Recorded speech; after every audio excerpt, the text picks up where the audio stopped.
اپنی بارگاہ میں کوتاہیوں کی بنا پر مجھ سے مواخذہ نہ کرنا اور اپنی حدود سے تجاوز کرنے اور اپنے احکام پر عمل نہ کرنے کی بنا پر میرا حساب نہ کرنا۔ مجھے مہلت دے کر اس طرح اپنے عذاب میں نہ لپیٹ لینا جس طرح میں اسے لپیٹ لیتا ہوں جو مجھ سے اپنے خیر کو روک لیتا ہے، اور میری نعمتوں میں تجھے بھی اپنا شریک نہیں تصور کرتا۔ مجھے غافلوں کی نیند، حدود سے تجاوز کرنے والوں کے خواب اور محرومین کی غفلت سے بیدار کر دے، اور میرے دل کو اس راہ پر لگا دے جس پر عبادت گزاروں کو لگا دیا ہے، اور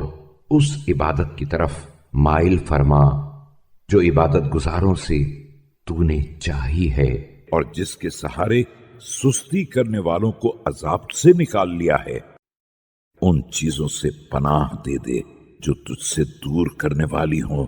اور میرے نصیب کے درمیان حائل ہو جائیں، اور مجھے ان اعمال سے روک دیں جو میں تیری بارگاہ میں انجام دینا چاہتا ہوں۔ میرے لیے نیکیوں کے راستے کو آسان کر دے اور ان کی طرف ان راہوں سے بڑھنے کی توفیق عطا فرما جس کا تو نے حکم دیا ہے، اور ان کی طرف ان راہوں سے بڑھ چڑھ کر کام کرنے کی توفیق عطا فرما جس طرح تو چاہتا ہے۔ مجھے ان لوگوں کے ساتھ ہلاک نہ کر دینا جو تیرے عذاب کو معمولی سمجھنے والے ہیں،